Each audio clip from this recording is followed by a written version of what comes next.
Hello everybody and welcome. In this video I'm going to show you how to fix when your REDMI Buds 4 Pro are not charging.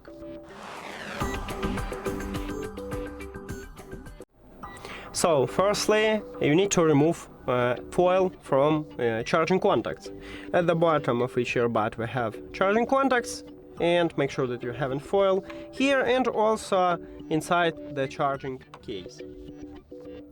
Now, if you know that you don't have foil, the next step is to cleaning charging contacts. So you can apply isopropyl alcohol at the charging contacts and then clean it with a brush.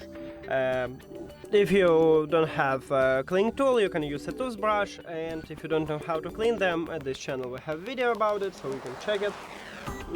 Now, if you clean and it didn't help you also, next step I recommended to check your charging cable and an adapter. Maybe you need to use another one and check, maybe it works with another cable or adapter, and also check the USB-C port located at the back side, at the bottom, so if everything okay with this port. And that's it. Thank you for watching this video. If you found it helpful, please consider subscribing to the channel and leave the like on the video. See you later!